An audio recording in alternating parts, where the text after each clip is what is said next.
les filles, c'est Aurélia de Femmes d'Intérieur.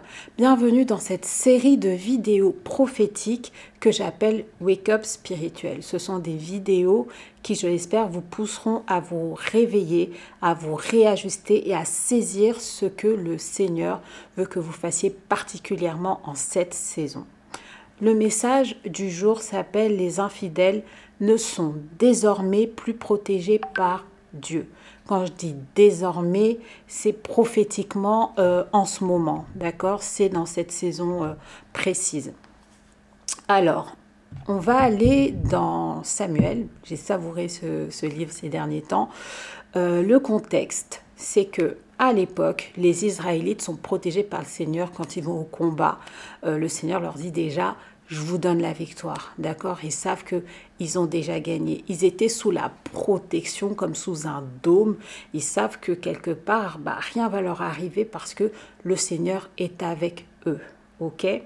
Donc, il y a le grand prêtre, je crois que c'est le grand prêtre qui s'appelait Élie. Donc, lui...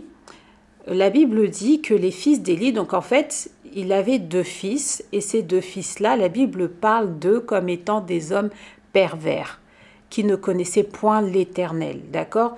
C'est-à-dire que ces hommes-là, entre guillemets, c'est même pas entre guillemets, leur père est un serviteur de Dieu, et eux, en fait, mon mari m'appelle en même temps, bon, ouais, donc, et eux, en fait, concrètement, ils étaient en train de manquer de respect aux offrandes que les gens faisaient en fait pour le Seigneur.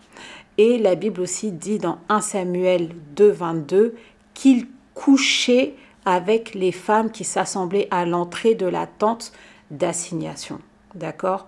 Ils couchaient avec ces femmes-là et on apprend plus loin qu'en tout cas que l'un des deux fils était marié.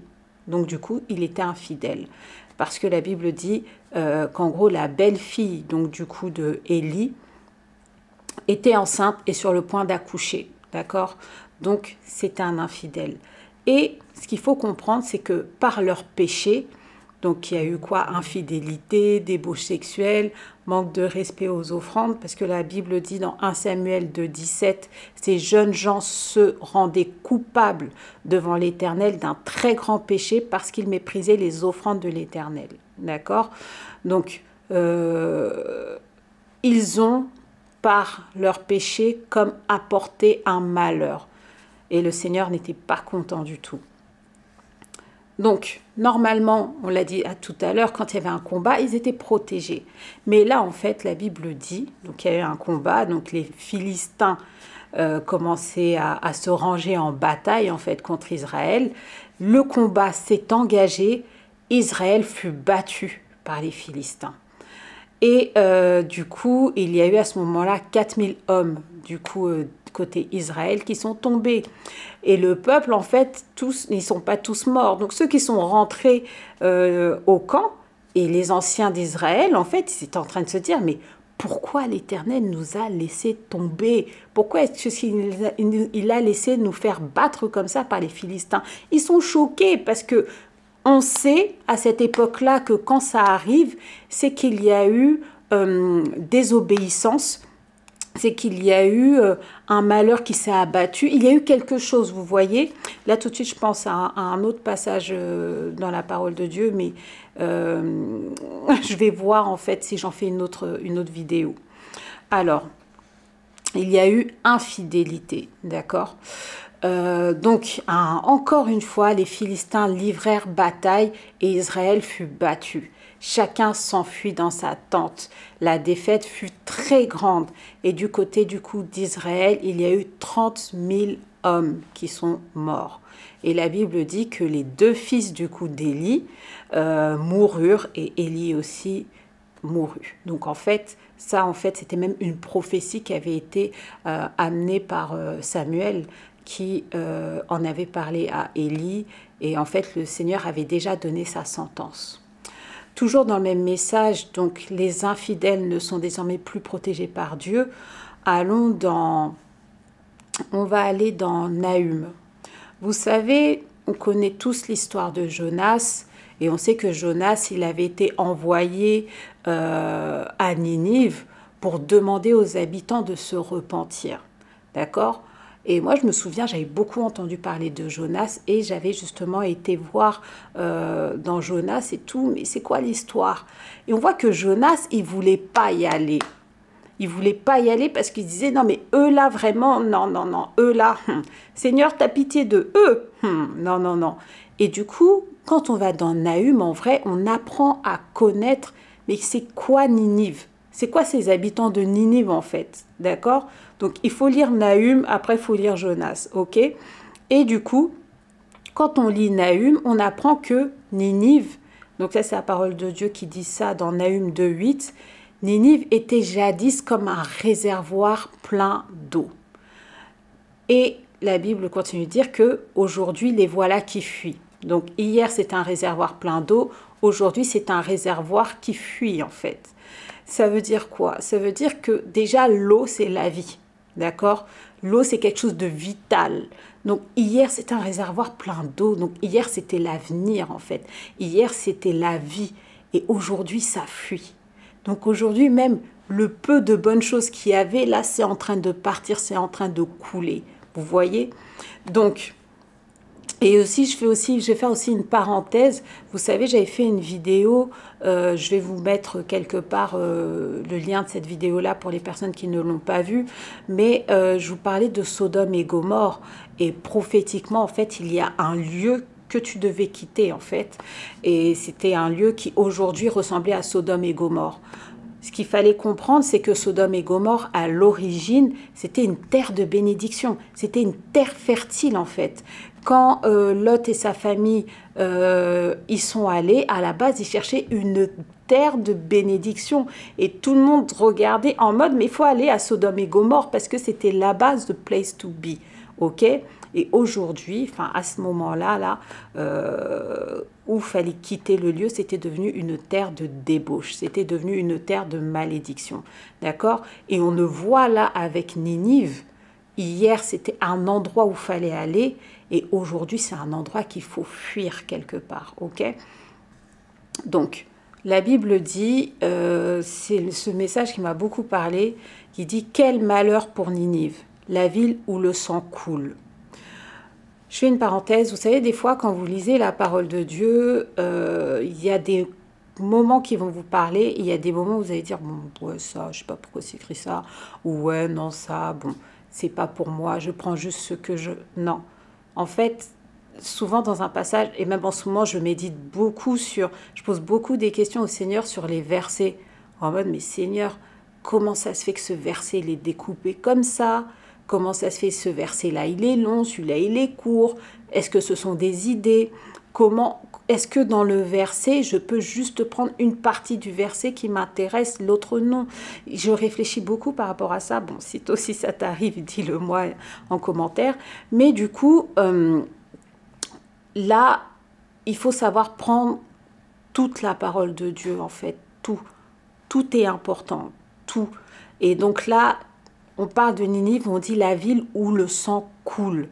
C'est dur quand même, hein, c'est fort quand même, où le sang coule. Et ça peut être quelque part, ça veut dire le sang il coule pourquoi? Ça veut dire qu'il y a des blessés, il y a des gens qui sont peut-être, je ne sais pas, malades, il y a des personnes qui tirent. Ça peut être physique, ça peut être spirituel, d'accord? On continue. Et la Bible dit, elle est remplie de mensonges, cette ville-là. Elle est remplie de violence. Et les pillages ne cessent pas. Pour les personnes, je ne sais pas si vous êtes nouvelles sur ma chaîne ou quoi, j'ai fait une série de vidéos sur le vol d'étoiles. Là, on nous dit que dans cette ville, le pillage ne cesse pas. Ça veut dire que le pillage, même si là c'est compliqué, la situation, là les gens fuient, même le peu de personnes qui restent là, eh ben, ils continuent de se faire piller. D'accord? Le pillage ne cesse pas, il y a de la violence et il y a du mensonge. Ensuite, on lit « Ninive sera punie durement à cause de ses infidélités ». Ninive sera punie durement à cause de ses... Déjà, donc la Bible ici dit que Ninive est infidèle. Ok? Alors, quand on continue, la Bible dit « Ninive s'est prostituée des milliers de fois. elle était belle et gracieuse. Donc là, c'est vraiment comment elle était avant. Et comme je vous ai dit, bah, c'est comme Sodome et Gomorrhe. Avant, c'était vraiment the place to be. Et là, c'est pareil. Elle était belle et gracieuse. Elle utilisait ses charmes comme une magicienne. Donc déjà, faites attention aux mots, d'accord? On sait que la magie, c'est de la divination, tout ça. Les charmes, quand un charme, c'est envoûté, c'est ensorcelé, vous voyez? Donc, elle utilisait ses charmes comme une magicienne. Par sa prostitution et ses charmes, elle a rendu esclave des peuples nombreux. Ah, je ne peux pas dire trop de choses là. Peut-être un jour, on va parler, mais là, bon. Le Seigneur de l'univers lui déclare, je vais agir contre toi, je relèverai ton vêtement jusqu'à ton visage, je te montrerai toute nue. En fait, là, ce qu'il faut comprendre par rapport à ce moment-là, c'est que le Seigneur, en fait, dans d'autres versions, on lit, je te donnerai en spectacle. Le Seigneur, en fait, il va exposer, il va mettre à nu, il va révéler des choses cachées en fait.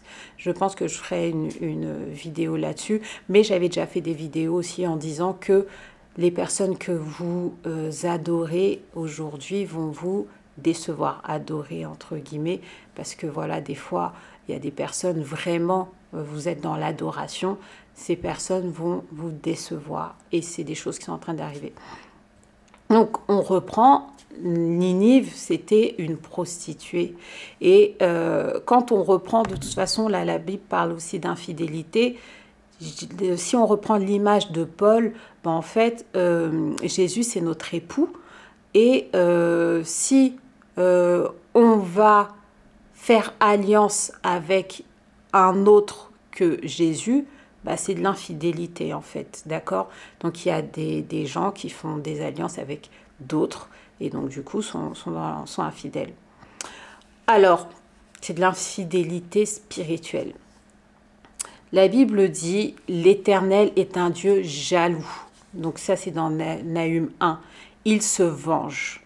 L'Éternel se venge, il est plein de fureur. L'Éternel se venge de ses adversaires, il garde rancune à ses ennemis. L'Éternel est lent à la colère, il est grand par sa force, il ne laisse pas impuni. Il est lent à la colère, c'est que déjà en fait ça fait un moment que je pense que les gens ont eu le temps de se repentir, que le Seigneur a laissé le temps aux gens de se réajuster, d'accord? Mais là, on est dans un temps où il ne va rien, il va pas laisser cette impunité en fait. C'est un temps où il va se venger en fait, d'accord, de ses adversaires. À partir du moment où tu as changé d'alliance, vous savez, des fois dans les mariages, quand ça se passe mal, quand il y a infidélité, les deux deviennent adversaires en fait, même s'ils s'aimaient hier, vous voyez ou pas? Donc voilà, et pour terminer, je termine avec cette phrase que j'aime beaucoup dans la Bible qui dit dans 1 Samuel 2,30 « Car j'honorerai ceux qui m'honorent ». Donc c'est le Seigneur qui dit ça. « J'honorerai ceux qui m'honorent, mais ceux qui me méprisent seront méprisés ». Beaucoup ont méprisé le Seigneur et aujourd'hui ils seront à leur tour méprisés. Voilà, j'espère que tu as tout compris de ce message. N'hésite pas à me laisser un message et ma prière est que tu sois là où Dieu t'attend.